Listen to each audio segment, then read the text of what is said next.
En Jordi és biòleg i tècnic superior en aqüicultura marina, que aviat és dit, aqüicultura marina, i fa 30 anys que es dedica a la docència, amb molta experiència i també en el camp escolar i en la gestió de projectes d'educació ambiental, entre d'altres. Ha treballat a les escoles Lumen i Sunion de Barcelona i des de l'any 2009 dirigeix l'escola Garbí Pere Vergés d'Esplugues de Llobregat. Ha estat col·laborador del projecte Edu21 i del grup de treball de mestres de Rosa Sensat, i només per dir algunes publicacions de les més recents esmentem el projecte Faros de l'Hospital de Sant Joan de Déu o el monogràfic EducaWeb, fracàs escolar i resposta a la diferència. Després ens parlarà la Núria Rodríguez, que s'ha fet coneguda amb la sèrie Mestres, perquè és una de les que ja ha sortit sovint i encara ens consta que ja ha de tornar a sortir. Ella és mestra d'Educació Infantil i psicopedagoga.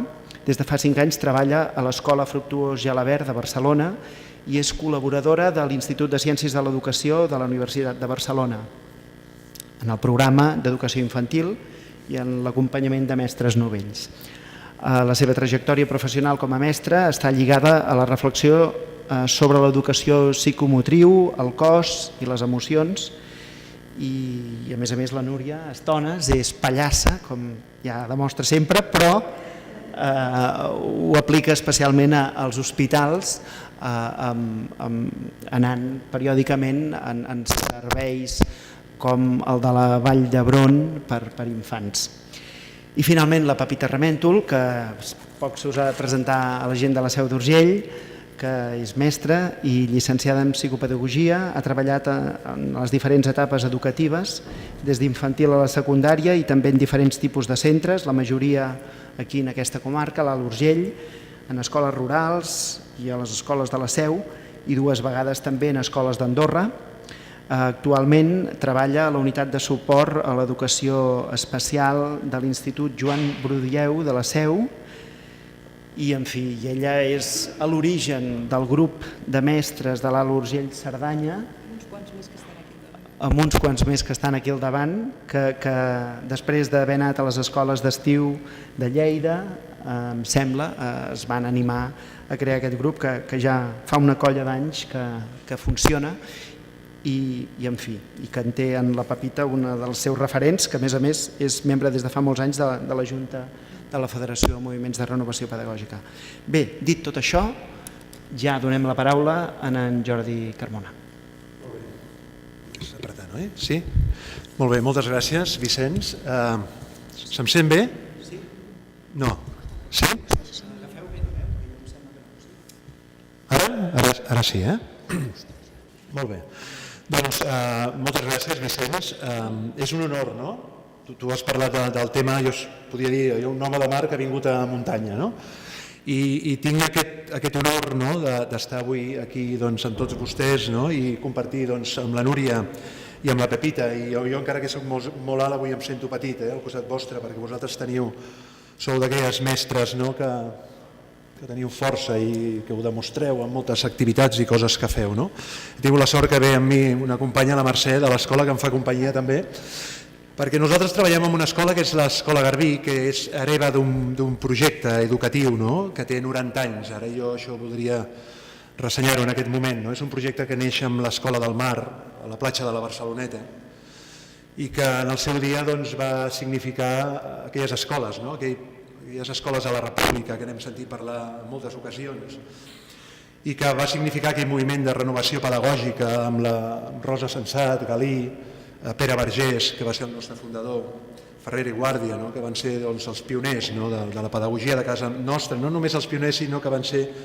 els que van significar el nostre país, en definitiva, com un dels països pioners en aquest camp de l'educació i de la pedagogia. El que passa és que en aquells temps no hi havia la recerca que hi ha avui dia en el camp pedagògic, i per tant no era molt fàcil demostrar que aquelles pràctiques que es feien eren bones pràctiques. Jo crec que avui, amb tots els avenços en el camp de la pedagogia, de la didàctica, podem comprovar d'una manera empírica que tot allò que en el seu temps va ser innovador, que ho és encara avui dia, però que no inventem res, perquè el que fem és recollir unes arrels telúriques, no? d'unes idees d'educar i de formar, que el programa Mestres, jo crec que a partir de TV3, no? I aprofito també per agrair a la Fundació Jaume Bofill i a la Federació de Moviments de Renovació Pedagògica doncs, aquesta oportunitat de fer aquestes activitats i de fer, en aquest cas, doncs, aquesta presentació. Jo crec que en aquest sentit el programa Mestres ha permès, en definitiva, de generar debat. És a dir, a casa nostra, per exemple, ha generat debat i ens ha permès moltes converses, no? A l'hora d'esmorzar, a les sales de professors, al menjador, sobre aquests temes, no? I fins i tot a casa, no? Perquè la nostra feina la portem a casa moltes vegades, no? Doncs de poder parlar d'aquests aspectes, no? Per tant, és un honor estar aquí amb tots vostès, compartir taula amb vosaltres, Núria, Pepita i Vicenç, i aleshores anem a parlar de com es pot treure el millor de cadascú. Aquesta idea que no és una idea fàcil, perquè en definitiva és un concepte que jo crec que tots tenim una mica en mente, no? I que si pensem com hem de treure el millor de cadascú, doncs mira, hauríem de motivar. Quan el Vicenç em vas fer aquesta proposta la vam enfocar sempre amb els alumnes, encara que la podíem haver enfocat també a nosaltres mateixos, però la vam enfocar amb els alumnes i jo crec que els adults tenim aquesta idea de per treure el millor de cadascú, cal motivar, cal l'esforç, etc. El que jo avui els diré és fugint d'aquests tòpics, perquè el que hem fet, i això és una feina que he compartit doncs, amb els companys a l'escola i amb els alumnes, ha sigut revisar i preguntar com es pot treure el millor de vosaltres. I aquesta ha sigut la tasca que al final ens ha portat a fer una petita, diguéssim, recepta, em permetran que ho digui així, encara que no hi ha receptes per treure el millor de cadascú, però sí finalment una petita llista d'aspectes que permeten treure el millor de cadascú i que això doncs crec que a les nostres escoles, a casa nostra, doncs ho podem viure cada dia. Quan se'ls pregunten als nens i nenes i als nois i noies, jo tinc la sort d'estar en una escola 3-18 i per tant poder compartir totes aquestes edats, el primer que ells parlen són de 3 aspectes. Això és interessant i a més és un fet que és molt comú en tots, tant amb els més jovenets com amb els més grans, tant amb els nens i nenes com amb els nois i noies. Parlen de 3 qüestions que són, ells parlen de la valoració, parlen de la familiaritat, també s'utilitza aquesta paraula, i parlen de l'autoestima, que seria una mica més endògena. 3 aspectes que s'entenen perfectament i que correspondrien a aquesta valoració que esperen de l'adult, quan les coses funcionen, es fan ben fetes, però també quan no és així i que esperen que els adults de referència, les persones que estem amb ells, els hi tinguem en compte i els hi puguem fer precisament aquesta reflexió que arriba amb una valoració. Aquest entorn familiar, aquesta és una reclamació permanent dels alumnes, dels nens i nenes i dels nois i noies, de compartir un entorn que sigui proper, un entorn d'estima, un entorn de proximitat, un entorn on se sentin còmodes. Ells ho parlen de familiaritat. A mi em va fer gràcia aquesta paraula, el que passa és que jo la vaig escriure d'aquesta manera, un entorn proper i un entorn familiar. I finalment parlen de l'autoestima. És a dir, quan tu els preguntes què vols dir amb la paraula autoestima, doncs fins i tot els més menuts tenen clar que aquesta autoestima és un sentiment molt endogen, molt personal de la visió que tinc de mi mateix.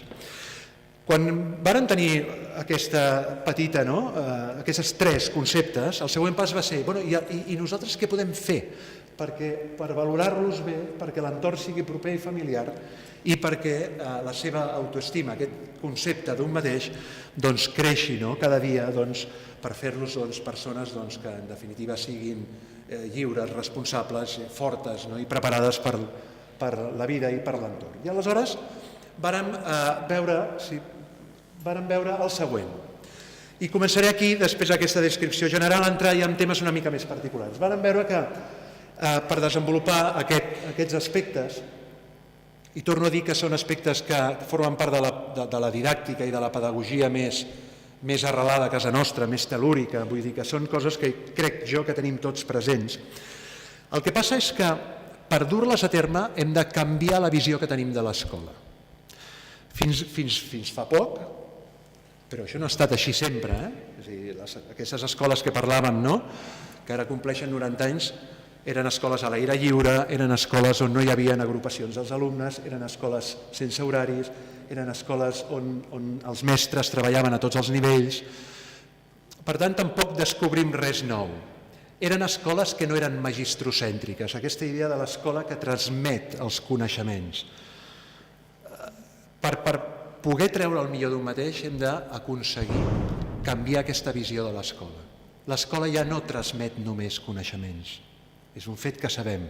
L'escola és un espai de convivència, l'escola és un espai de socialització, l'escola és un espai per fer ciutadans.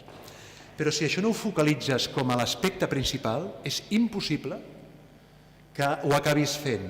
I acabem fent allò que és més clàssic, centrant-nos en aquells aspectes i en aquells objectius lògic-matemàtics, lingüístics, i acabem fent una escola que és bàsicament de transmissió de coneixements. Jo crec que precisament aquest programa que hem vist al llarg de reiterades setmanes, de 9 setmanes ja, ens ha permès veure extraordinàries pràctiques que no són precisament això, que són entorns profunds d'aprenentatge on els alumnes desenvolupen totes les seves capacitats, tota la seva força interior, totes les seves intel·ligències, se senten útils, se senten participatius i escoltats i poden triar. Aquest és l'aspecte clau.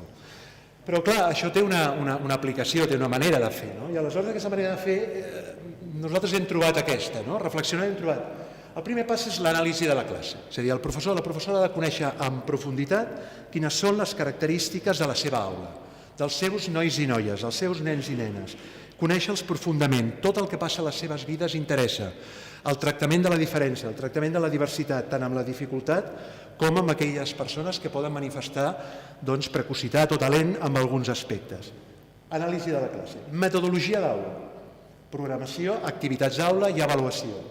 I, finalment, aquest aspecte que és fonamental, que és la passió per fer de mestre, que jo crec que en aquest llibret que s'ha editat es defineix d'una manera extraordinària, que jo vull recordar, que diu eliminant els prejudicis i incrementant la sensibilitat vers la diferència dels infants i dels joves. Al final és estimar, és apreciar. Ara quan pujàvem al cotxe amb la Mercè parlàvem precisament d'aquest tema, aquest concepte d'estimar, estimar els teus alumnes, estimar la teva feina i apreciar, que vol dir respectar, ser proper, intentar conèixer, ajudar. En definitiva, el que ens demanen els nois i noies amb aquelles 3 coses anteriors. Si podem passar a la següent transparència. Com ho podríem resumir una mica? Doncs seria aquest esquema que tenim aquí d'aquests 3 aspectes, valoració, autoestima i familiaritat, que demanen els alumnes, i posem-hi els nostres exercici docent, la nostra tècnica, metodologia d'aula, treball i avaluació per competències, programació per intel·ligències múltiples, tractament de la diferència. Aquest concepte de la ciència, de la formació i del pensar. Si parlem de la familiaritat és aquest sentit del sentiment, de l'ètica, de les relacions que s'estableixen, estima pels alumnes, normes també, per suposar, drets i deures, convivència, confiança. I si parlem de l'autoestima, és aquest concepte estètic, on cada una de les persones ha de sentir-se prou valorada perquè pugui desenvolupar tot allò que té a dins i pugui sentir que el que té a dins és important. És aquesta idea de l'estima pels alumnes. I aquí parlaríem de les emocions, del recolzament i de la valoració.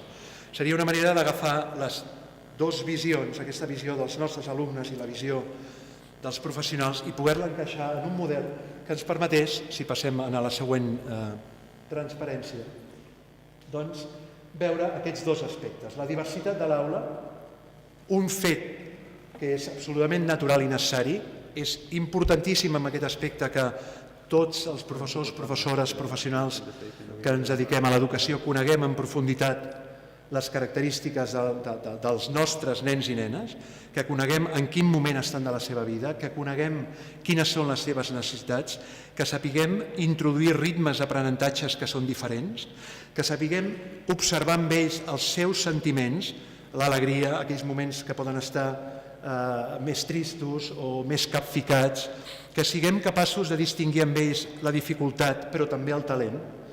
En definitiva, allò que hem parlat tantes vegades, que és el tractament de la diversitat, el tractament de la diferència. I que és un fet i és una necessitat, però cal focalitzar-la i cal focalitzar-la amb les eines també que corresponen perquè sigui realment efectiva. I l'altre aspecte que és fonamental és la metodologia d'aula, i si podem passar també a la següent transparència. Aquesta és una imatge bonica d'interacció. Després, si m'ho permet la taula, m'agradaria poder passar un vídeo que dura 4 minutets on veuríem aquesta interacció dels alumnes grans amb els petits, etc. La metodologia d'aula, que jo crec que l'hem de focalitzar en 2 aspectes claus. I per això jo els deia al començament que no els descobreixo res nou. Tots vostès, la taula per suposat, en saben un niu de tot això. Però si no canviem l'enfoc que li donem a l'escola, no ho podrem aplicar mai. Si continuem pensant que el més important són els coneixements, que són els programes, que són aquells aspectes que els alumnes han de fer les proves de competències bàsiques, que han d'arribar a les proves d'accés a la universitat, si continuem focalitzant aquí, no serem capaços de dur a terme aquests 2 aspectes que són fonamentals. Per una banda, l'avaluació per competències i per altra banda, aquesta programar en el context de les intel·ligències múltiples. Quan parlem de motivació, hem de parlar també de didàctica. És a dir, un no pot estudiar, un no pot fer allò que no estima. Per tant, el primer pas és estimar allò que has d'aprendre, allò que has de saber. Però per arribar a aquest punt, l'alumne ha de ser el protagonista, ha de ser el centre dels processos d'aprenentatge. I això només és possible si focalitzem en una avaluació que sigui prou rica, que tingui prou aspectes per avaluar i que abarqui tots aquells aspectes i l'espectre ampli dels temes que són competencials en una persona. Quan parlem de l'avaluació per competències, no parlem només de matèries i parlem d'activitats concretes que responguin a una sèrie d'aprenentatges molt puntuals que s'han pogut fer. Parlem d'una manera d'enfocar la didàctica i el treball a l'aula.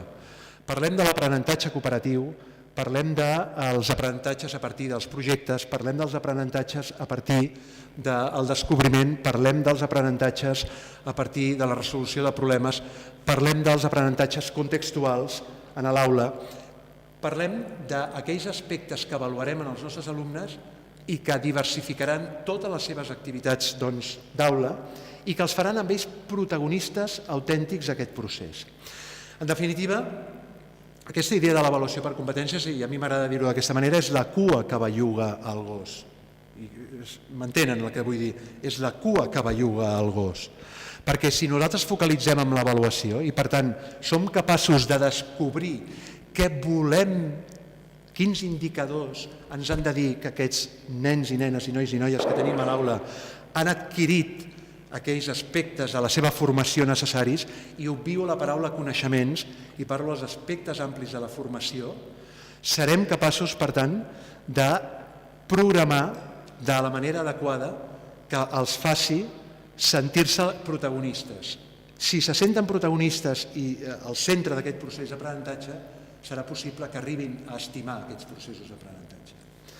L'altre aspecte, i no m'hi allargaré en cap d'ells, és el programar en el context de les intel·ligències múltiples. Avui dia tenim clar, i abans jo parlava d'aquesta idea que hem tingut sempre, de la transmissió dels coneixements des de la perspectiva dels objectius lògic-matemàtics i lingüístics. Això ho ha centrat tot, o quasi tot. La vida és molt diversa i els aprenentatges per formar persones aptes per la vida ho han de ser-ho. En una escola passen moltes coses, esdevenen molts moments que són subjectes d'aprenentatge, que no són no són pròpiament fins i tot aspectes a vegades competencials, ja no dic de matèries concretes, sinó que són aspectes de la vida diària. Són aspectes que es desgranen en cada un dels serveis a l'escola, per exemple, a la secretaria, a la cuina, a la biblioteca, a la possibilitat d'interactuar amb els altres alumnes, aquesta possibilitat de fer de professor, de mainader, de companys i companyes. Una sèrie d'aspectes que, si nosaltres no som capaços de focalitzar-los i els passem per alt, els nostres alumnes no tindran mai l'oportunitat d'aprendre'ls. Però els podem focalitzar i poden esdevenir un dels aspectes claus dels aprenentatges. Em refereixo concretament als aspectes del servei aprenentatge.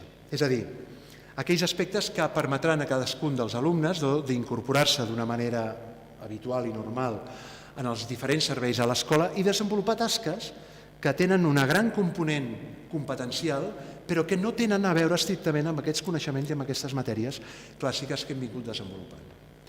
Clar, per fer això, per fer un aspecte com aquests, l'escola l'hem d'enfocar diferent.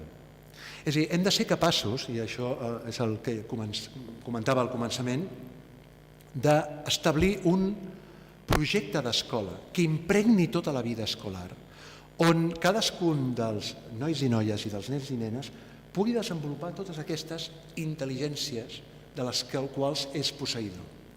Però això no es pot fer des de la perspectiva estrictament, insisteixo, acadèmica. S'ha de fer des d'una perspectiva àmplia on l'escola és un gran aparador. L'escola és com una ciutat on esdevenen tantes situacions que són susceptibles d'aprendre, però les haurem de focalitzar.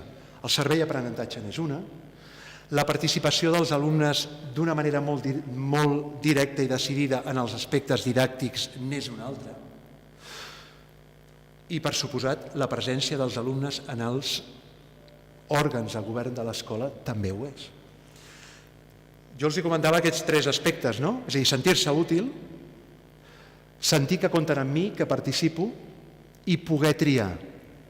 Quan un alumne en la seva escola té oportunitats de servei i d'aprendre, per tant s'incorpora en les estructures de gestió de l'escola, quan un alumne és responsable d'alguna matèria i per tant pot decidir i pot interactuar amb aspectes de la seva matèria, pot avaluar els seus companys, és avaluat pels seus companys, per tant participa d'una manera molt directa amb la didàctica. I quan un alumne pot participar d'una manera decidida i directa i democràtica en els òrgans de govern de l'escola, estem aconseguint aquests 3 aspectes de ser útil, sentir-se valorat i sentir-se que compten amb mi i poder triar, perquè evidentment en tots aquests aspectes hi ha una gran oportunitat de tria perquè aquest noi, aquesta noia, aquest nen, aquesta nena estan permanentment decidint en quin d'aquests camps s'anirà incorporant. Hi ha projectes reeixits a casa nostra amb aquesta línia, molts, amb tots aquests aspectes que hem dit, de didàctica, de servei d'aprenentatge, d'avaluació per competències, de programació, seguint aquestes intel·ligències múltiples, projectes en els quals els alumnes es puguin implicar i incorporar d'una manera molt decidida. Però penso que cal juntar-los tots amb un gran projecte d'escola que permeti precisament desenvolupar-los tots, perquè tots són necessaris i tots són importants. Si passem a la següent transparència, en la qual es pot veure que l'avaluació per competències genera aquesta riquesa i diversitat dels processos d'aprenentatge, absolutament fonamental perquè jo em senti identificat amb ells i per tant que senti, és a dir, que els acabi estimant aquests processos d'aprenentatge. I la programació en funció de les intel·ligències múltiples que desvetlla aquesta potència i potencia el talent individual i col·lectiu. Quan parlem d'aquest concepte d'intel·ligències múltiples, i vostès m'entenen perfectament, em refereixo a aspectes com la dansa, com el teatre, com la música, per suposat, com tots els aspectes plàstics i artístics, l'educació i la formació de les emocions, tots aquests aspectes que moltes vegades a les escoles es poden obviar, perquè ens centrem molt més en aquelles qüestions d'aprenentatges molt concrets, de coneixements, de currículums, de programes, etc. Per tant, cal desvetllar a l'escola totes aquestes potencialitats. I el que és més interessant és que les tenim totes. Totes les tenim. A mi m'agrada posar un exemple, i em disculparan, perquè és un exemple molt prosaic i molt simple. L'escola té que ser com un gran mercat. Segur que aquí a la Seu hi ha un magnífic mercat. Nosaltres a Barcelona tenim el mercat de la Boqueria, i a mi m'agrada dir això, quan un entra, que vostès coneixen, quan un entra per la porta de la Rambla i surt per la plaça de la Gardunya no es pot sentir insensible. Alguna cosa li ha d'haver cridat l'atenció. L'escola ha de ser com un gran mercat, ha de ser com aquesta boqueria. Les parades han d'estar sempre obertes i sempre atractives. I darrere de cada parada hi ha persones que m'estan cridant i que m'estan cridant l'atenció perquè jo hi vagi. Algunes idees per treure el millor de cadascú i que hem vist durant l'exposició i que m'agradaria resumir. Serien aquesta valoració, l'entorn proper i familiar i l'autoestima que ens han dit els alumnes. Aquesta capacitat que hem de tenir els adults educadors veure aquesta necessitat amb ells. El tractament de la diferència, l'avaluació per competències, la programació en el context de les intel·ligències múltiples, el servei d'aprenentatge, la participació en els òrgans de govern de l'escola i la presa de decisions, el treball en grup i l'aprenentatge cooperatiu, l'educació de les emocions i el coneixement del jo i els altres, i l'espai i distribució de l'aula i del mobiliari de l'aula i de l'escola pensat per i per a l'alumne. Tot això és possible, però perquè sigui possible hem de fer aquest canvi amb la manera que nosaltres veiem l'escola, amb la manera que visionem l'escola. I per tant hem de veure l'escola com aquest gran espai de socialització, aquest gran espai de convivència, aquesta escola-ciutat on hi ha tantes possibilitats d'aprenentatge com situacions es produeixen i tantes persones diferents com persones hi ha. I per acabar vàrem fer un exercici final que va ser demanar als alumnes, en aquest cas van ser els nens i nenes, com els agradaria que fos la seva escola. Com us agradaria que fos la seva escola, la vostra escola. I aquí van sortir coses molt interessants. Jo també m'agradaria llegir-les d'una manera molt breu. Deien, ens agradaria una escola on hi haguessin sofàs per seure. Fa pensar això, perquè són coses que fan pensar. Que els mestres no cridessin mai. Això vol dir que cridem. Que quan estiguéssim tristos ens alegressin amb activitats divertides. Ens ajudessin a tranquil·litzar-nos i a relaxar-nos. O sigui, també som conscients que hi ha moments que estan inquiets, que estan nerviosos, no?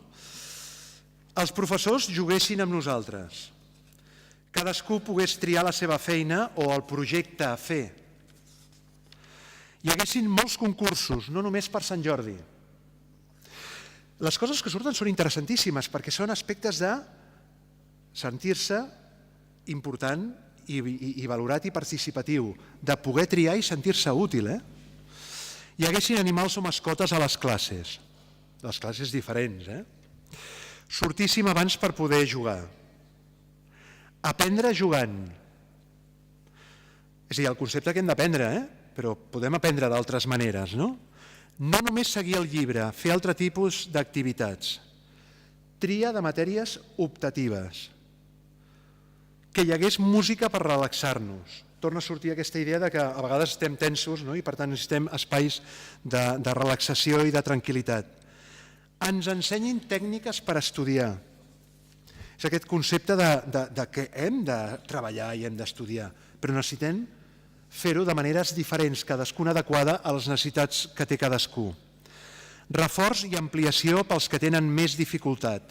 També la percepció que tenen els nens i nenes que a l'aula són diferents. Convivències cada trimestre, la idea de treure l'escola fora de les nostres parets, dels nostres murs. Arreglar el que s'espatlla o es fa malbé. No està gens malament aquesta idea que les coses han de durar, que les coses han de ser sostenibles.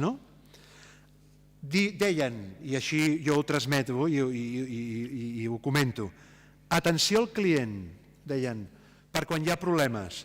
És a dir, un espai on sigui possible exterioritzar i parlar d'aquelles coses que a mi m'afecten. Treballar amb les noves tecnologies. Aprendre, finalment, en grup, en canvis sovintejats del grup de treball. És a dir, establir en les unitats d'aprenentatge, amb aquesta idea que tenim de la classe i de l'aula, grups de treball que permetin precisament aquest aprenentatge cooperatiu i que aquests grups siguin grups canviants.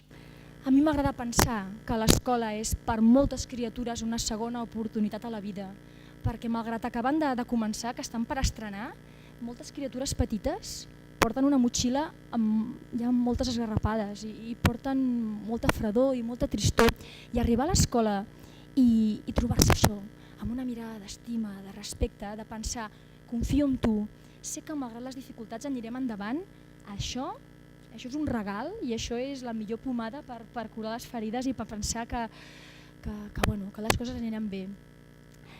Perquè tu tens 25 a l'aula, 25 maneres diferents de fer, de sentir, de necessitar i clar, com intentar treure el millor de cadascú?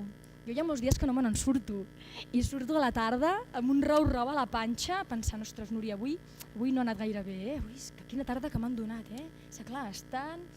I penso, clar, l'Àlex ja ho sé que té un germanet petit, però clar, ostres, com tenim el tema, no? I la Marta, és que la Marta fa dies que està girada, no? I l'Anna fa molts dies que juga sola i me'n vaig cap a casa amb una llista de propòsits que me'n vaig al llit amb la llista de propòsits i al matí no em desperta el despertador, em desperta la llista de propòsits, que dius, bueno, arribaré amb aquella llista. I quan arribo a l'escola, una altra vegada a les 9, acollim i donem aquest espai perquè tots vagin entrant i vagin dient bon dia i que bé que has arribat, jo estic segura que a la cara em veuen i em diuen, bueno, la Núria ha fet els deures, perquè ahir a la tarda a la Núria també li vam donar una bona tarda, sembla que avui està més tranquil·la. I em veuen a la cara que vinga, va, avui ja sé, no?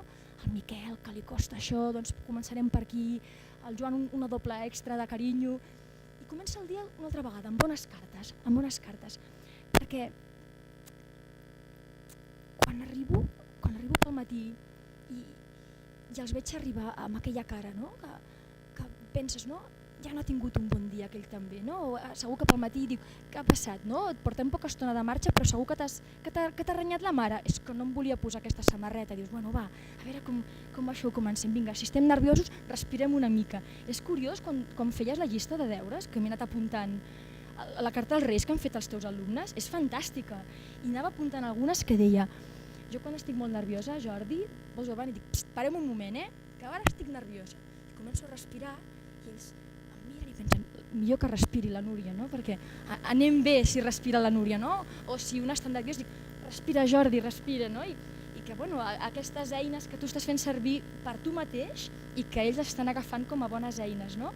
Perquè realment jo me n'adono, no? Estic amb criatures de 5 anys, amb els grans, no? Que abans parlàvem i deia, aquest any estic amb els grans, no? Amb els de 5 anys. Realment són increïbles. M'emociono tantes vegades veient les respostes que tenen i les actituds que tenen, que quan n'hauríem d'aprendre, quants adults n'hauríem d'aprendre mirant per un foradet, no? Si poguéssim mirar per un foradet, aquestes 25 criatures a la rotllana, com reflexionen, com parlem dels problemes com què? Doncs que al Bernat li costa, i ho sabem tots que al Bernat li costa, i quan el Bernat se'n va alguna tarda fora de l'escola a rebre atenció especialitzada en un centre, nosaltres aprofitem i parlem. Com anem? A principi de curs, quan vam fer la llista, nosaltres també vam fer una llista de que som els de P5, que som els més grans del parvulari. Ojo, tenim moltes avantatges i també tenim unes obligacions. Què us agradaria que aprenguéssim aquest any a P5? Què seria ser gran? Doncs una de les coses, a part de llegir i escriure, que ells esperen que els caiguin uns polvos màgics i diguin ja llegeixo i escric perquè es pensa en aquesta màgia. A part d'això, la Joana va dir ajudar el Bernat. Ells eren conscients que ajudava a fer-se gran a ells mateixos, ajudar el Bernat, que al Bernat li costa. I quan el Bernat alguna tarda se'n va a rebre atenció especialitzada, aprofitem a la rotllana i en parlem. Què? Com ho tenim això? És que al Bernat li costa, sí, va, i com el podem ajudar? Doncs li diem les coses, li posem paraules, diem nosaltres. Li posem paraules a les paraules que el Bernat no pot dir i que posa al seu cos. És que a mi el Bernat em pega, i què podem fer? Li posem les mans i li diem, no, Bernat, això no m'agrada. I tu te n'adones com hi ha criatures de 5 anys que estan posant paraules i que estan a aprendre el poder de la paraula. I això és increïble, això és un tresor. Amb 5 anys puguin ja tenir aquesta eina. A mi m'emociona.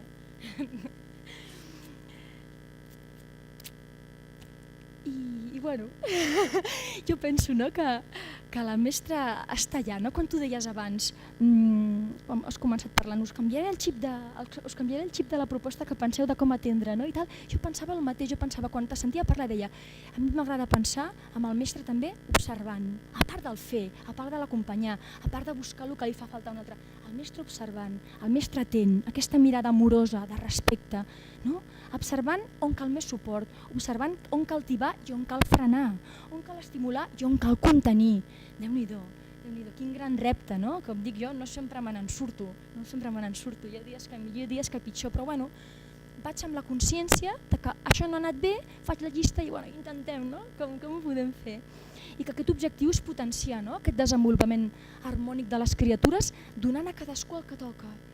Penso que les criatures, tu parlaves de creativitat i pensava, ei, fantàstic, no? Les criatures venen de fàbrica amb el millor equip, amb l'equip de les ganes, de la il·lusió. Tots els nens tenen gana d'aprendre, tots els nens tenen gana de bellugar, de fer.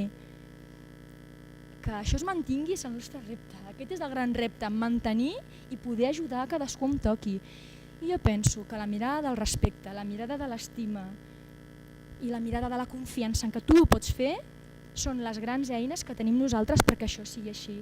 Per l'èxit de l'escola i per l'èxit de la vida. La relació del compromís ètic, després d'escoltar-los amb ells que han tocat més de forma vivencial a l'escola, queda com un document una mica més fred, tot i que el document ha estat molt treballat i durant molt temps. Potser la primera cosa que hauria de dir que aquest document va sortir a proposta del grup de mestres del Ripollès, que ells ho van presentar a la federació i hem estat treballant 2 anys, s'ha fet diverses jornades i finalment a Vic el mes de maig de l'any passat es va donar forma i es va presentar el document. No és un document tancat, és un document de debatre, és un document obert, és un document perquè reflexionem i puguem anar-lo canviant.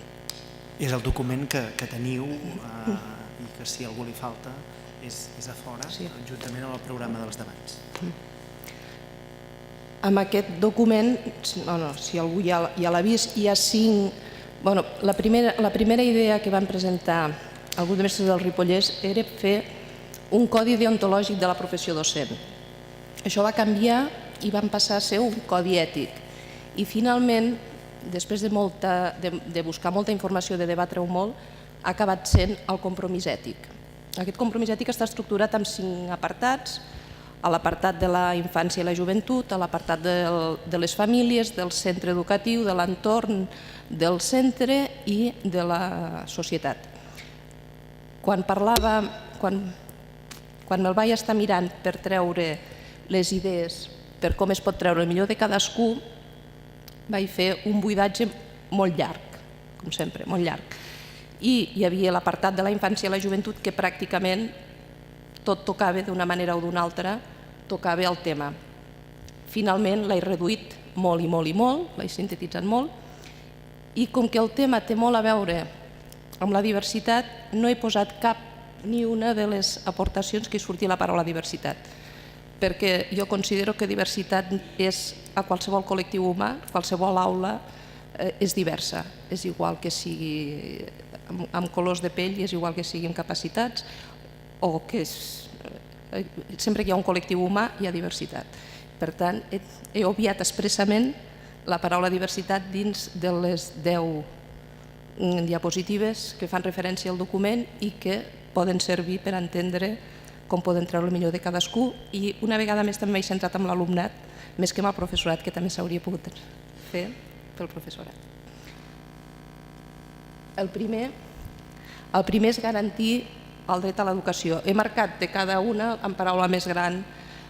Si garantim el dret a l'educació de tots els alumnes és el primer pas perquè puguem treure el millor de cadascú. Si no té el dret a l'educació no podem tirar més endavant.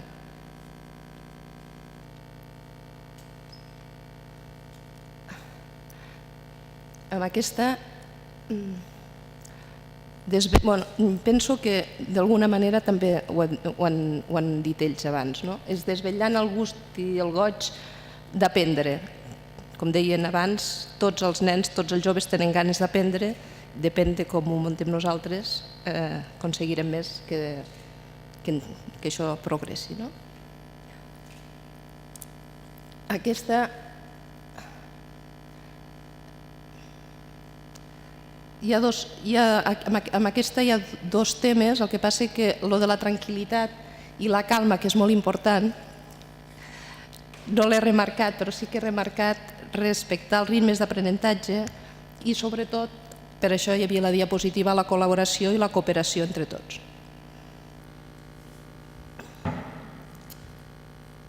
Aquí parlem dels valors, de l'esforç, la constància, la responsabilitat, etc. Però per a mi el més important és que aprenem dels altres i aprenem amb els altres.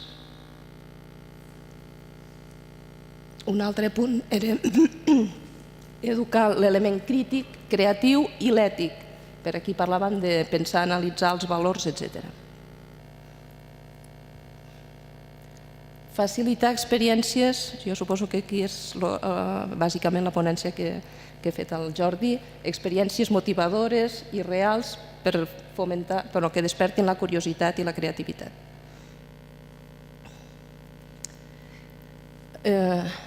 Eliminant prejudicis i sobretot incrementant la sensibilitat vers la diferència dels infants i dels joves.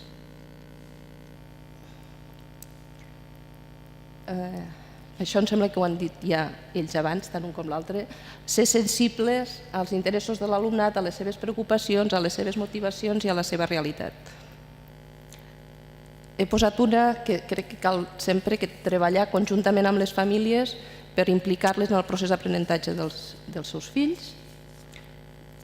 I a tall de resum és el compromís de compensar les mancances socials per treure i no renunciar a l'educació de tots i de cadascun dels nostres alumnes.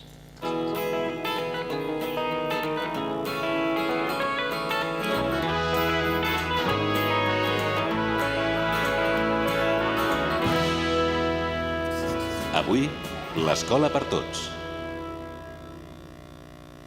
Jo a segon, jo no era molt espavilat, però a segon em van dir, tu Arnau, si t'esforces tens potencial per arribar a ser el que vulguis. I a partir d'aquell dia em vaig ficar a treballar, a fer deures i a partir d'aquí les coses ja m'han sortit molt bé.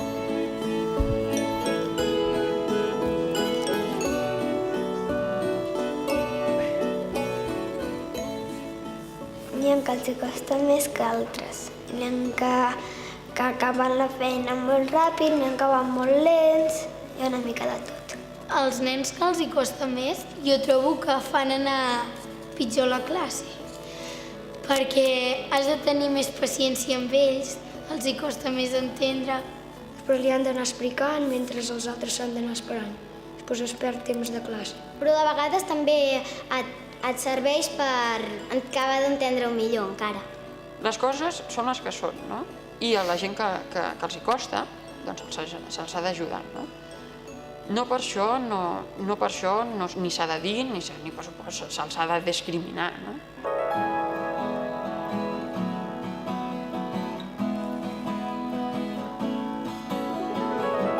Si estiguéssim tots en una classe amb el mateix nivell, és que ningú es podria ajudar entre tots perquè tothom estaria al mateix nivell. I això que t'ajudi els companys va molt bé. Que se't donen bé les matemàtiques i a l'altre no, li expliques, i si amb la llengua és al revés, jo crec que no, que el fet que ens barregin és positiu. Sí. Hi ha coses que sí que no ens podem ajudar perquè o són temes que no en sabem, no? Però hi ha coses que sí que si les sabem ajudem a les persones. Com ho fan a la teva escola? A classe no tots tenim el mateix nivell. Hi ha grups flexibles. El grup 1, que són els que els hi costa, el grup 2 que van tirant, el grup 3 que en saben molt, i el grup 4 que són els cracs. Els més intel·ligents, els normals, i després els pobres que no en saben. Vull dir, un notable al grup 3, el grup 2 serà un excel·lent. Sí que és una mica discriminatori, però jo crec que ningú se sent ofès per anar, no sé, tampoc nosaltres quan veiem una persona que va al C no li diem res, no ens riem d'ella i això. La gent em sembla a mi que els veu com a inferiors als altres. A mi em fa pena perquè jo al grup 8 tinc amics i em sap greu que es sentin així. Estan en gent com ells i llavors els mestres estan més per ells i potser els ho fan més fàcil o que sigui. Si estéssim tots repartits, sí que hi havia gent que li costaria més i altra que menys, però sí que potser seria una mica més just.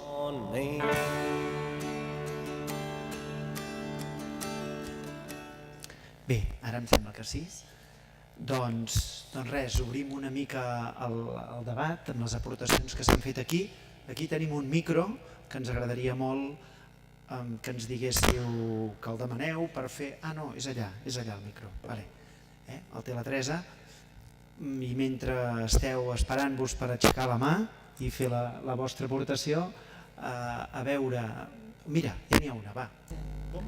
quants alumnes té de ràtio l'Escola Garbí, la teva, per classe? Quants alumnes tens per classe? I quants n'hi ha a l'escola? N'hi ha algun altre, ara que tenim el micro aquí, que volguéssiu afegir en aquest moment o ho farem més endavant? Vale. Doncs Jordi, t'han formulat alguna pregunta, No farem aquí una gran exposició sobre el tema de l'avaluació per competències, perquè és un tema apassionant, no? Però a mi m'agradaria poder dir, una mica responent a la teva pregunta, que és aquella manera d'enfocar els aprenentatges, és a dir, en el qual prescindirem de les matèries i d'aquella programació curricular clàssica en la qual hem distribuït els coneixements amb les llengües, amb les socials, amb les matemàtiques, etc.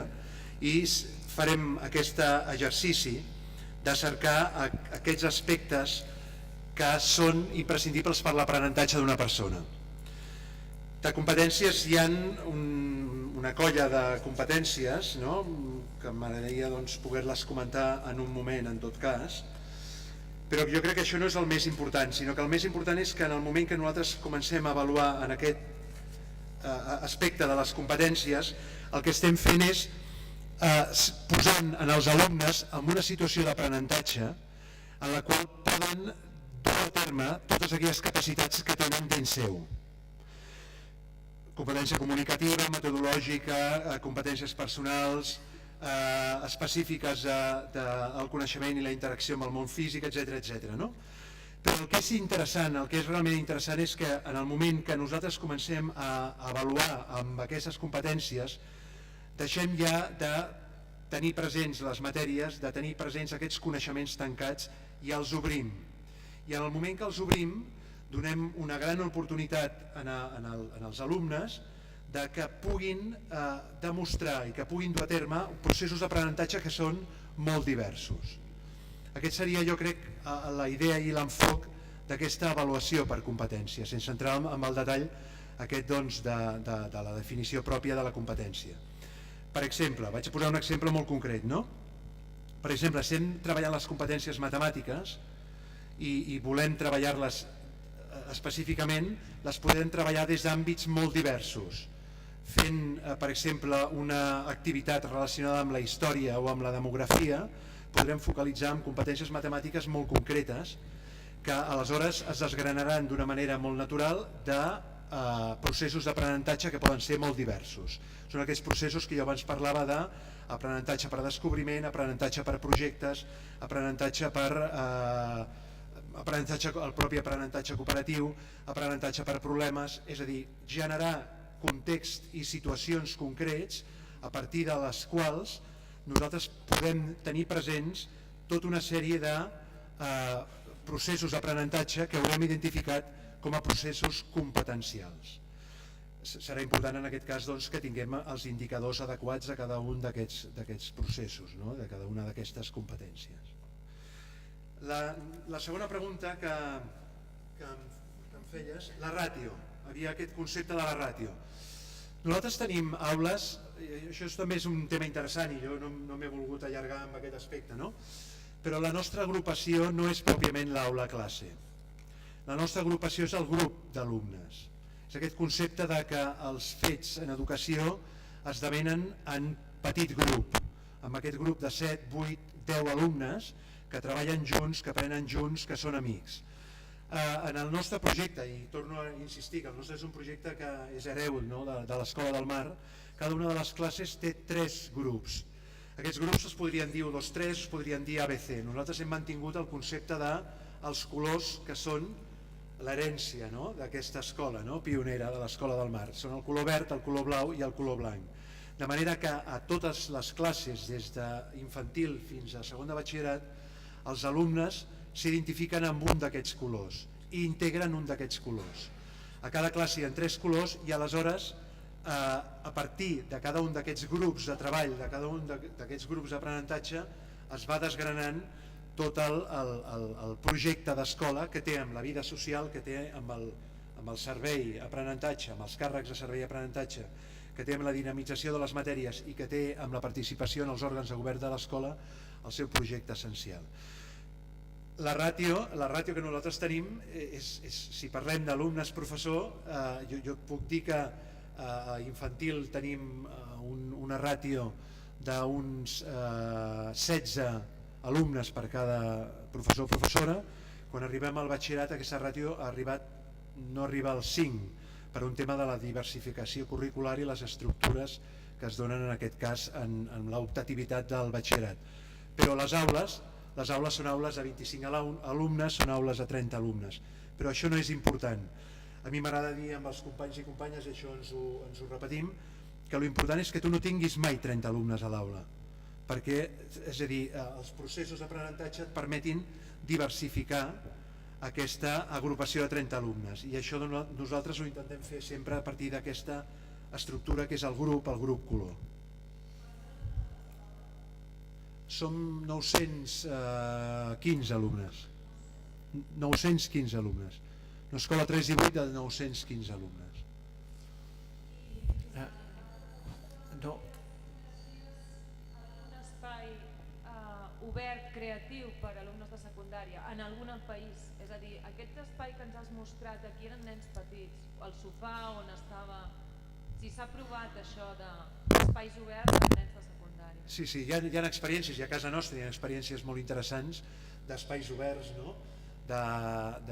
d'escoles que textualment han tirat o han retirat els tabics que separaven les diferents aules i han generat espais oberts d'aprenentatge on, és a dir, el que no es reprodueix precisament és aquesta estructura que dèiem abans, tipus tren. Aquesta imatge tan trencadora jo aquí personalment no la conec, no en conec cap exemple concret d'aquestes característiques, però sí que conec molts altres exemples que tenen a veure amb la distribució de l'aula diferent. Amb això tampoc no ens hem de capficar molt, perquè és fàcil reproduir espais molt diversos a les nostres aules amb el mobiliari més clàssic que tenim. Només cal bellugar-lo, aquest mobiliari. A vegades no serà possible, o no és possible, però només la distribució de l'aula, és a dir, com aquestes pupitres, com aquestes taules, com aquestes cadires les col·loquem, doncs això ja genera processos i espais d'aprenentatge que són molt diferents i diversos. I és compatible intel·ligències múltiples, competències, més tantes coses tan maques amb el SAGA, que el SAGA és un programa de gestió de notes de secundària per avaluació, que d'alguna manera ens ve dir tot això són propostes. És una pregunta de la Pilara, ens ve dir tot això són propostes realment boniques i que sonen revolucionàries, però bé, la realitat de les escoles, de les avaluacions és, a veure, la pregunta és si és compatible i si de cas com es pot fer un forat en tots aquests nous sistemes. El que cal canviar és la visió que tenim de l'escola. Jo crec que aquest és el tema fonamental. És a dir, no durem a terme aquests aspectes que hem comentat, encara que els coneixem i sabem que són importants i necessaris, si no som capaços de trencar amb aquesta imatge de l'escola transmissora de coneixement i no som capaços de veure l'escola com un gran espai, com un gran aparador, com una gran ciutat on els alumnes, els nens i nenes i els nois i noies tenen extraordinàries oportunitats d'aprenentatge, que no sempre són curriculars, encara que les curriculars són molt importants i s'han de fer molt bé. I aquestes oportunitats d'aprenentatge les hem de poder focalitzar i fer-les reals. Per tant, hem de canviar aquesta visió de l'escola, aquesta manera que tenim de mirar l'escola com a transmissora del coneixement. I l'hem de situar en aquest model d'escola on tots aquests aspectes, de les competències, de les intel·ligències múltiples, etc., són possibles. Jo només poso un exemple. Quan nosaltres a la nostra escola vam introduir la dansa i el teatre, van haver-hi grans dubtes. Com a matèries curriculars, dansa i teatre, com a matèries que fan tots els alumnes, van haver-hi grans dubtes perquè es pensava que anaven en deteniment de l'horari, quan darrere d'aquestes matèries hi ha grans aspectes de l'expressió verbal, gestual o rítmica de les persones que són absolutament necessàries. Jo a la Pilar li voldria dir amb optimisme que sí que és possible si som capaços de canviar aquest enfoc. L'avaluació s'entén com un procés que forma part de l'aprenentatge i quan nosaltres fem les avaluacions un cop al trimestre i un cop al mes ens dediquem a parlar de les criatures, l'objectiu de l'avaluació és veure on està aquesta criatura, quins aspectes cal cal posar-hi més atenció i quines propostes tenim per millorar, i això ho revisarem d'aquí un mes. La idea de l'avaluació és aquesta, ni el saga ni res, és un procés que posem nosaltres, i a nivell d'obligació del departament, a final de segon, de quart i de sisè, que acabarà els cicles, és quan cal posar una paraula a nivell quantitativa, però tot el procés és absolutament qualitatiu i és totalment compatible. L'avaluació ens la fem nosaltres i els criteris els posem nosaltres. A mi el que em sembla molt important, el que ha dit el Jordi, del projecte d'escola, o sigui, projecte de centre. Si tens el projecte de centre clar, és molt més fàcil de fer-ho. Si no, acabes sent cada professor a l'aula o professors diferents que fan projectes comuns. Però, vull dir, per molta idea que tinguis, a la meva, a veure, ja sabeu que estic en una unitat de suport a l'educació especial, allà és que no et queda més remei que treballar per competències o per fer-ho d'aquesta manera. Però a nivell, quan els centres són molt grans i l'organització i el projecte de centre no està tan definit, és molt difícil de trencar-ho i de trencar espais i de trencar estructures. Per això, per molt que tu creguis i per molt que ho portis a l'aula i puguis tirar-ho endavant, és important que s'ho cregui molt col·lectiu del centre i que es tiri endavant. Si no, és difícil. Per això ja entenc la pregunta. Sí, i mira, i la mateixa Pilar, i de formular una altra pregunta que ens fa arribar la mateixa Pilar, que ja mig hi estaves, que diu, i què podem fer perquè l'escola no sigui tan transmissora de continguts, suposo en el sentit exclusiu de transmissora de continguts, que és el que deies que no ha de ser, però... El tema que ens heu plantejat és tan complex que necessita potser tota aquesta part prèvia per arribar al que tu, Pepita, has dit, el projecte d'escola. Les escoles hem de tenir aquest projecte sobre el qual tots aquests aspectes estructurals, els aspectes curriculars, llisquen sobre aquest projecte, però el que és important és aquesta base de projecte on l'alumne trobarà totes aquelles oportunitats i tots aquests espais d'aprenentatge i de convivència que són essencials. Però insisteixo que això ens ho hem de creure, perquè moltes vegades, és a dir, això que sembla un tema complex, difícil d'aplicar, em permeteu l'expressió, són faves comptades. És a dir, perquè és identificar en l'escola aquelles oportunitats que hi ha. Poden els alumnes més grans fer classe als alumnes més joves? Facilíssim. Es tracta d'organitzar l'estructura necessària perquè sigui això. Evidentment, tots aquests aspectes demanen renunciar a algunes coses, però és que hem de començar a renunciar a algunes coses. Aquests dies, assistint a diversos foros i debats, etc., he sentit una paraula que m'ha agradat, la poda del currículum. O clar, hem de ser capaços de començar a pensar que aquests currículums tan extensos i tan feixucs, doncs els hem de començar a reduir i hem d'anar a les essències. I les essències és aquesta avaluació per competències, és aquest tractament dels aprenentatges, la programació amb tots aquests aspectes, etc. I és aquest projecte d'escola. Jo crec que l'essència està en això, és a dir, identificar un projecte d'escola que impregna tota la vida escolar. I allò és el que és realment important. Podeu aixecar la mà si hi ha més intervencions. Ara parlaves, Jordi,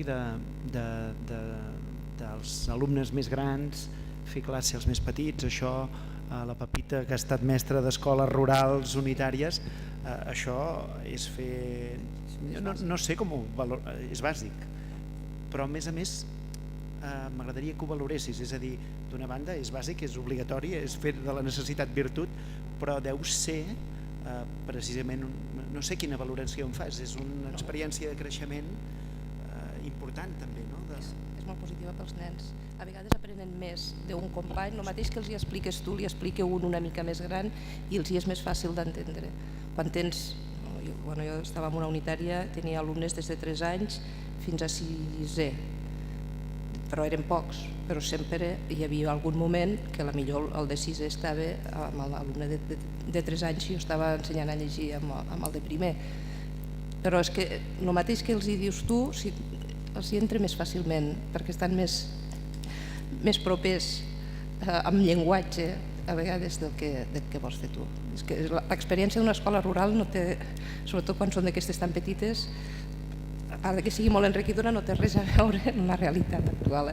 És un altre món diferent. I més l'escola rural de fa 30 anys, quan no hi havia ESERs, que llavors sí que estava el mestre, però vull dir canviant molt per a bé, i que a més no és per res, però a la Seu hi va haver les jornades d'escola rural on es va definir la zona rural escolar, l'any 85.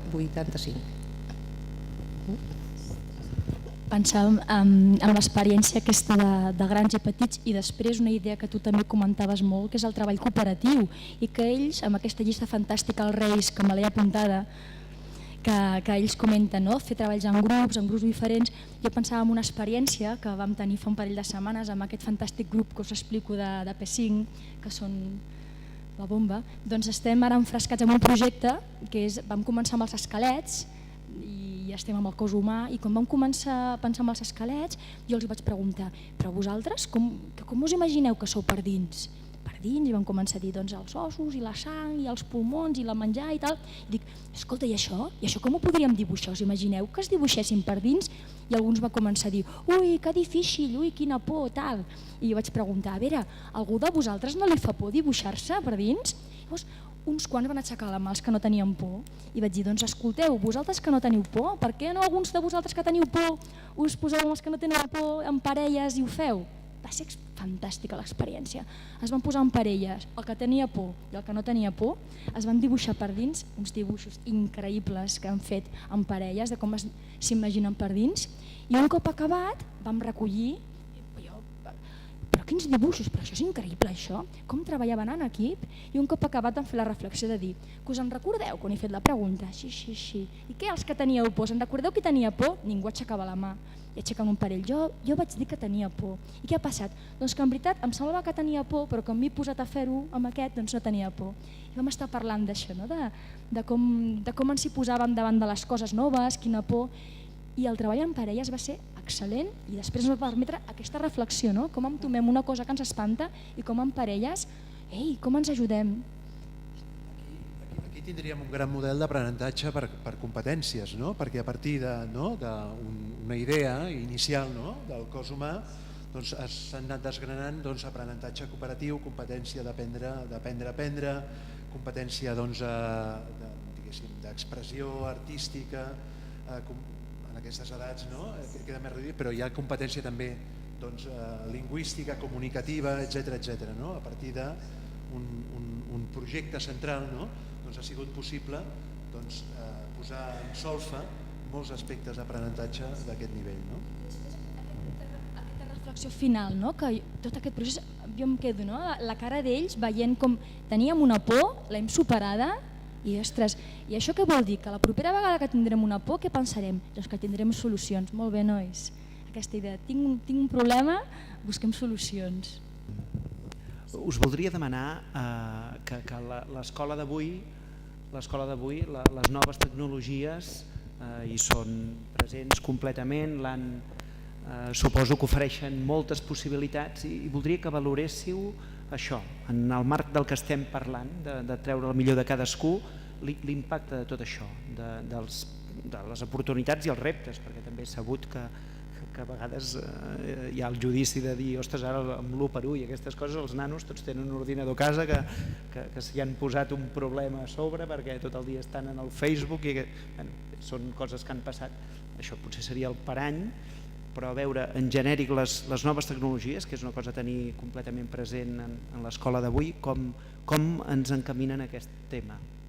Les noves tecnologies ofereixen moltes oportunitats, oportunitats molt interessants. Per exemple, hem parlat de l'aprenentatge cooperatiu, aquesta creença que a vegades tenim els adults que els nens i les nenes i els nois i noies només aprendran si nosaltres som els transmissors d'aquest coneixement, quan l'aprenentatge entre iguals té una força extraordinària. En aquest sentit, les noves tecnologies reforcen, per exemple, aquest aprenentatge cooperatiu. Però a mi m'agrada dir, i també és un aspecte que crec que és important, que les noves tecnologies han de ser invisibles. És a dir, això és l'eina, no és la finalitat, és l'eina. I l'eina ha de ser invisible. Per tant, el que és important és la didàctica. Dit d'una altra manera, les noves tecnologies ens ofereixen un context magnífic perquè desenvolupem la didàctica, perquè siguem capaços de treballar amb aquesta idea que avui hem exposat aquí. Insisteixo que en el programa de mestres que hem anat veient cada dimarts ha sortit en moltes ocasions, no? Aquesta idea de l'alumne protagonista, aquesta idea de les diferents maneres d'aprendre, de maneres diverses, de maneres que signifiquen posar en solfa moltes d'aquestes potencialitats que un té dintre. En aquest context, l'eina ha de ser invisible, però l'eina existeix i dona moltes oportunitats, perquè és una finestra oberta al món, i aquesta finestra oberta al món no l'hem d'obviar. No, jo estic totalment d'acord, que penso que és una eina i que depèn de l'ús que facis de l'eina serà molt positiva i si no serà només una eina, però si la saps fer i si la potencies segons la metodologia és molt vàlida. Però sí, jo també estic totalment d'acord amb aquesta paraula de la invisibilitat de l'eina, em sembla perfecte. Veig allà baix, Teresa. Jo des dels 20 anys soc mestre, quan entrego els informes jo ja m'oblido de les qualificacions perquè veig moltes vegades és que, clar, jo ja intento treure el millor d'ells a l'aula i m'esforço i plorem i ens emocionem i cap aquí i cap allà, però moltes vegades el que veig és que els pares també, és a dir, que els pares em demanen moltes vegades com ho poden fer ells també, etc. Llavors el que em trobo moltes vegades és que s'emocionen, jo m'emociono, ells s'emocionen, i clar, moltes vegades em diuen és que mai m'havien dit que el meu nen a sisè és feliç, és que no m'havien dit mai, és a dir, que jo penso que moltes vegades també hem d'ensenyar als pares, és a dir, no sé si us passa, jo em trobo que la gran majoria dels pares també els hi costa això i no sé fins a quin punt estem parlant de fer és a dir, de fer protagonistes als nens, de fer protagonistes als nostres alumnes, però jo també penso, ara ho llegit també el Twitter, que també hem d'aprendre a fer protagonistes als pares, ho facin bé o no ho facin bé, tots tenim errors i tots ens equivoquem, jo sóc el primer que a la meva classe m'equivoco moltes vegades, m'oblido de fer un control i m'ho han de dir ells o el que sigui, però també penso que és a dir, per caminar junts també hem d'ajudar els pares a fer treure el millor d'ells i d'ells com a pares. Jo ahir em reunia amb una mare, li donava les notes i em deia Àlex, és que no ho estic fent bé. Com que no ho estàs fent bé? Ho estàs fent fantàstic, és genial com ho estàs fent, perquè fixa't, avui estàs aquí amb mi, etc. Clar, el que em trobo és que potser a vegades quan ens trobem els pares també ens oblidem d'això i si puges a secundària encara més, només és notable, excel·lent, no sé què, és un desastre, no sé què, no sé quantos, i ens oblidem a vegades potser els mestres de comunicar-los als seus pares perquè passen amb mi 6 hores a la classe tot el bo dels seus fills i evidentment les coses que hem de millorar. Llavors potser penso que avui també és important que pensem en aquests pares i de pares hi ha de molts que lluiten pels seus fills, que es preocupen dels seus fills, per tant que els animem també a això, a treure el millor d'ells, perquè quan els animem a treure el millor dels seus nens això també repercutirà amb nosaltres i amb ells, perquè jo ho veig, és a dir, quan jo dic a mon pare és fantàstic estar amb aquest, encara que a vegades agafaries i fa pa, saps? Però és genial i és increïble i això t'ho he d'agrair a tu, és increïble, perquè si els nostres alumnes tenen coses bones també és gràcies als seus pares. I això penso que és bo, que hem de saber transmetre-ho això a les famílies també. Perquè aleshores tu li dones la mà al nen i també al seu costat hi ha el nen. Llavors et trobes aquelles situacions que a casa passa alguna cosa i que quan ve, ella ho deia, quan entren al matí, pim, pom, hola, no sé què, no sé quantos, i ja veus que quan ve al col·le és superfeliç i quan marxa a casa no és tan feliç. Llavors potser és bo que també a les reunions de pares està clar que és evident, està molt bé que notables, excel·lents, no sé què, també els hi fem transmetre això als pares, és a dir, de quina manera podem, és a dir, agrair-los el bo que tenen els seus fills, perquè el bo que tenen els seus fills és evident que també els ensenyem al col·le, però també els ensenyem a casa, i això penso que és bo recordar-los als pares de vegades. Pensem quantes vegades hem anat i sempre els diem el mateix, i pim, i pum, i pam. Veure que s'emocionen quan els dius que el seu fill és feliç, jo m'emociono també, tu em coneixes, però dius, no t'emocionis, si és que és veritat, i això és increïble, i això jo penso que també és fer treure el millor dels nostres alumnes, és a dir, fer veure als pares, que jo he tingut la gran sort, encara que m'ha costat molt, anem a una universitat, estudiat tal i qual i ara tinc aquesta feina que tinc, però que ells també ho estan fent bé, perquè ells potser no han anat a la universitat a com ser pare, ser pare no t'ho ensenyen enlloc. Jo sempre dic, potser ser mestre sí t'ho ensenyen enlloc, encara que també compta molt com ets tu. Per tant, ho esteu fent bé. I veig que quan això ho transmets, ara, saps? És increïble, és fantàstic, perquè surten els pares d'allà de dir, ostres, i penso que això és molt bo, que aquest ambient és bo perquè també nosaltres a l'escola puguem treure el millor dels nostres alumnes. I també penso una cosa, és a dir, i em sap greu, és a dir, perquè a mesura que et vas fer gran i vas a batxillerat, tot això va desapareixent, i això és una pena, ho sentia mestres un dia, no? És a dir, és tan infantil, estem agrupats, no sé què, no sé quantos, fem rotllanes, el seu fill s'adapta molt bé, li ha d'escoltar els contes, etc. I anem arribant a batxillerat i ens oblidem només i ens centrem al notable, no sé què, no sé quantos, ostres, és a dir, per treure el millor dels nens també, aprofitem a les famílies i agraïm-li la feina que fan, encara que hi ha situacions molt difícils i molt complicades, però un simple gràcies per alguna cosa, tots tenen coses bones, això també jo crec que ajuda a treure el millor dels nostres alumnes amb la companyia dels pares. Per reforçar aquesta autoestima, el primer que hem de fer els educadors, els que ens dediquem a fer de mestres, és tenir el convenciment que a casa s'educa, que moltes vegades no el tenim. És a dir, moltes vegades que a casa s'educa, és a dir, que s'educa molt a casa, perquè moltes vegades ho diem però ho creiem poc, aquest fet. Jo crec que n'hem de creure més, que a casa els pares fan una gran feina, que a casa les famílies fan una gran feina, i això en els entorns educatius moltes vegades es té molta tendència a desqualificar la feina que es fa a casa. Amb això, Jordi, una idea que m'ha ajudat molt és pensar que els pares ho fan el millor que saben, perquè si ho sabessin fer millor, ho farien millor.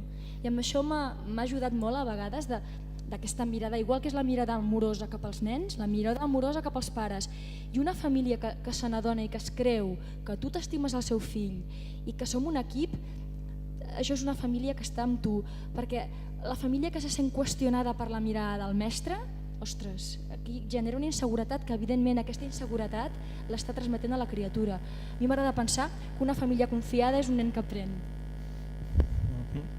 Ara, quan sentia la intervenció d'aquest noi, d'aquest mestre, pensava que a vegades, ben diferent del que ara ell deia, dels mateixos mestres explicant als pares que tenen xavals amb totes les oportunitats i amb totes les... S'ha donat molt aquell cas del professor que ha dit als pares, ai, d'aquest no en farem res o aquest no arribarà ni això, ja parlo per la meva generació, però ens ho sentíem dir a gavadals. I en el programa Mestres ha sortit bastant, que fins i tot persones rellevants d'aquests, del paper del conegut, que si a mi m'havien dit que no faria l'home un canut, ho diguéssim. No sé si aquesta visió, això ha desaparegut, no?, de l'escola. Encara trobem aquell professor que tant prejutja i que tant classifica i que podem començar a pensar que això està... M'explico? Aquesta idea bàsicament ha desaparegut, no? I nosaltres, quan rebem els futurs mestres, no?, que ens venen com a alumnes a pràctiques a diferents escoles, universitats, veiem en ells un tarannà i una manera de ser amb la qual no hi ha aquest sentiment, no? Però aquest sentiment no ha d'existir si ho enfoquem des de tots aquests aspectes que han anat sortint, no? Entenent que l'escola ha de formar persones que siguin felices i que siguin competents, i aquest aspecte de la competència depèn de cadascú, i el que hem d'aconseguir és que ningú quedi enrere. Per tant, si l'escola dona oportunitats, tothom tindrà les seves oportunitats i tothom podrà donar tot el que té a dins. Per tant, no existeix aquesta idea de la persona que no arribarà o de la persona que fracassarà, no? L'efecte Pigmalió que dieu abans, les expectatives creen, no sempre, però moltes vegades, coses que no deurien d'esdevindre i esdevenen. No és el cas el que he dit, perquè el que volia és plantejar una altra qüestió. És una pregunta oberta, o si volem dir-li, plantejar una reflexió. És clar que tot el que s'ha dit avui, així, òbviament és sumament interessant, és una proposta que hauria estendre's, no dic a la majoria, sinó a tota la xarxa educativa, però trobo una dissonància. Quina dissonància? la política educativa d'avui en dia és precisament la inversa a la que vosaltres i nosaltres compartim, i ahir la dissonància.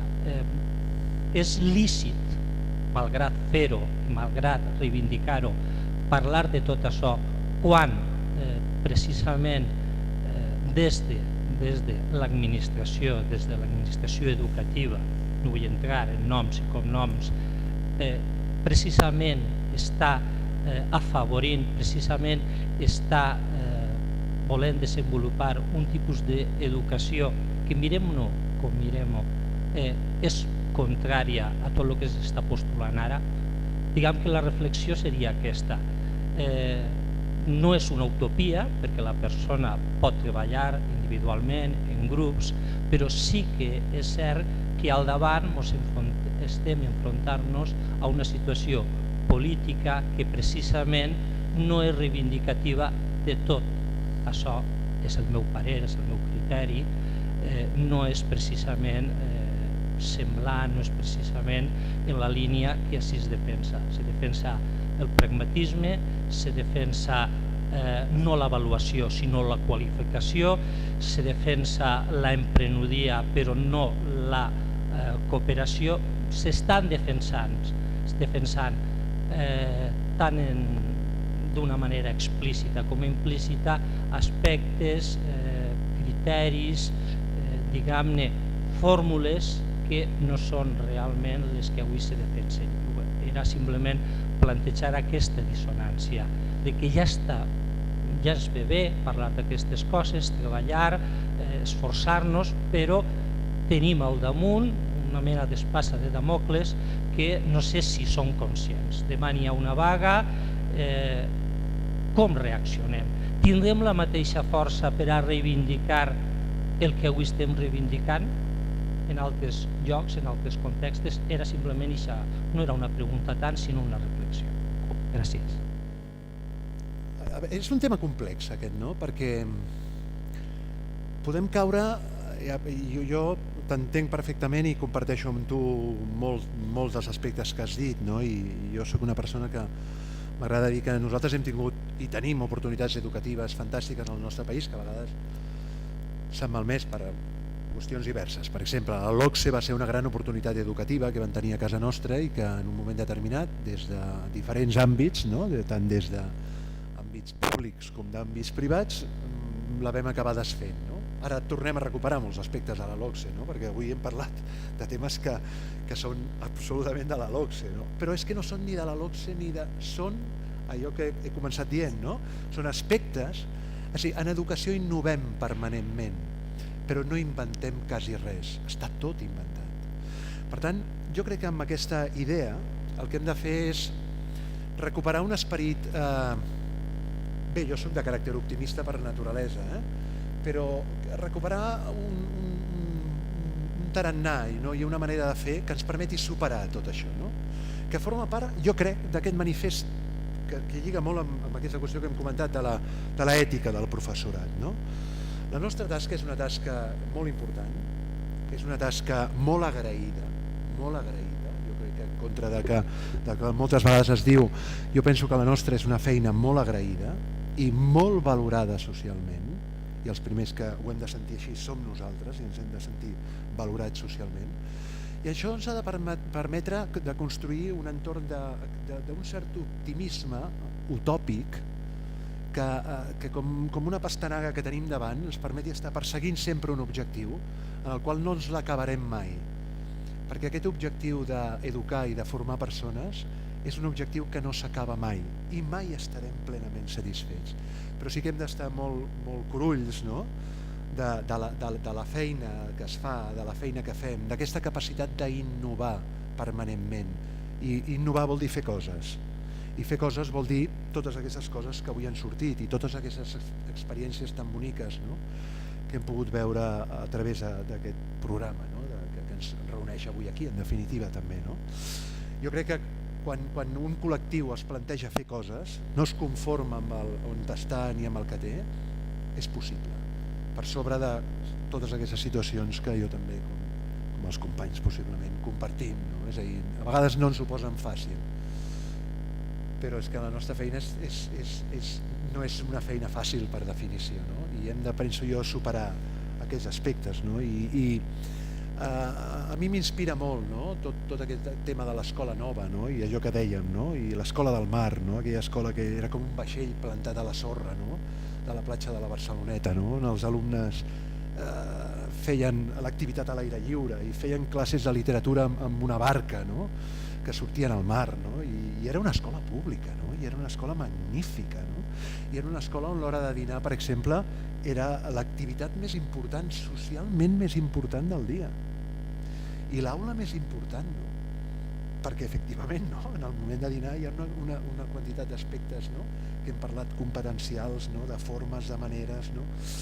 És recuperar aquest esperit que jo penso que tenim i fer-lo molt nostre, no? I transmetre'l, no? I fer-lo públic també, no? I aleshores aprofitar qualsevol oportunitat per poder-ho dir, no? I per poder-ho transmetre, no? Però d'acord amb el que dius, no? I l'exemple jo crec que és aquest, no? És a dir, estem recuperant molts temes, no? Que fa 20 anys, no? Es van posar sobre la taula i que es van malmetre, no? Ja hem d'anar per cloure. Tenim aquí una pregunta d'un que formularà al final, un estudiant de magisteri que demana un consell per una cosa molt particular.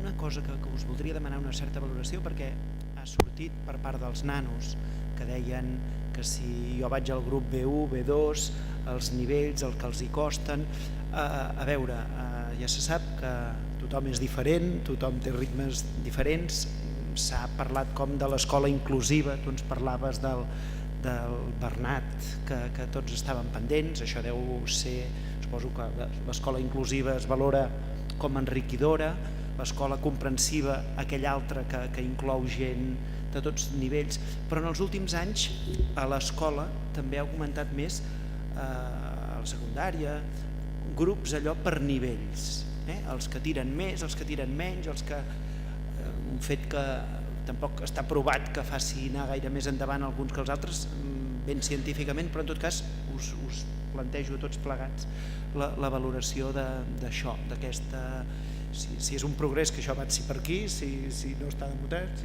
com ho veiem. Va, la Pepita comença. Jo penso que el més important és, jo estic en un institut i no hi ha tanta diversitat de grups, però sí que hi ha grups flexibles. El més important per a mi és que siguem capaços de replantejar-nos cada any si allò funciona o no funciona i anar-ho variant.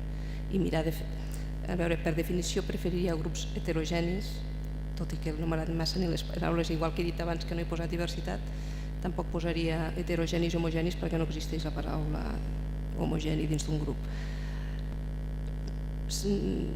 És una manera d'organitzar el centre i per a mi el més important és ser capaços, i no sé sempre es fa, de valorar cada final de curs si allò funciona i si no com ho podem millorar. Per mirar penso que és important fer passos a passos i no es pot trencar d'un dia per l'altre tota l'estructura, però dins de la que tens anar millorant pas a pas per arribar, i per això el projecte per a mi seria la fita on arriba i per això és tan important, però si no, amb l'estructura que hi ha, com a mínim poder anar valorant cada any del que fas, ha funcionat, si no ha funcionat, per què i quina manera tenim d'incloure més a l'alumnat. I moltes vegades tampoc és tant que estiguin en grups diferents, per a mi, sinó la mirada que tens amb aquells alumnes. En principi, totalment d'acord amb el que comenta la Pepita, i pensava que justament la diversitat hi és, els grups homogenis no existeixen, i grups heterogenis, però pot ser que puntualment algunes criatures necessitin algun tipus d'atenció i d'ajuda especial i requereixi una cosa puntual amb algunes criatures. Cap problema, per això estan els recursos que tenim i mirar realment què necessiten les criatures. Jo reforçar el que dieu, Núria i Pepita, amb un convenciment que s'aprèn més i millor entre iguals i amb heterogeneïtat. És aquella situació en la qual aquell noi o noia, o nen o nena, que té més capacitat pot ajudar, i no hi ha millor manera d'aprendre que exercint això que tu coneixes, per tant, explicant allò que tu saps, per exemple, i després és vital que aquells alumnes que puguin tenir alguna dificultat tinguin en el seu grup referències. Per tant, en aquest sentit, jo crec que l'aprenentatge entre iguals és fonamental i som una escola i jo soc una persona també que en aquest sentit no hi crec en la segregació dels alumnes amb nivells o amb grups d'aprenentatge per nivells. Em sembla que hi ha l'última pregunta per part del públic o què? N'hi ha alguna altra més? Perquè si cas hauria de ser ara o callar fins d'aquí uns quants anys que no es torni a fer un debat com aquest. Simplement abans d'acabar si et poses dret, abans d'acabar el programa, com a regidor d'Ensenyament, en nom de l'Ajuntament de la Seu, agrair-vos la vostra presència, Vicent, Jordi, Núria, Pepita, i bé, d'haver-nos portat aquí al debat de mestres. Gràcies. Ostres, doncs senyor regidor, moltes gràcies. Abans ja les hem donades, però realment ens hem sentit molt ben acollits. Aquí, només per deixar-les dites, ara se m'ha girat, però la Pilar preguntava, quina, per deixar-les dites, perquè si no, no acabarem, diu, quines renúncies curriculars puc fer a segon de batxillerat pensant en la selectivitat? Clar, que és allò del Saga, no? Vull dir, per deixar-ho dit. I l'amic estudiant de periodisme, l'Andreu, que diu, he començat aquest curs, sempre hi ha un estudiant de magisteri que pregunta alguna cosa, és fantàstic això, en aquest cicle, ha passat vegades. Diu, he començat aquest curs de magisteri i tinc el títol professional de música. M'agradaria fer també música.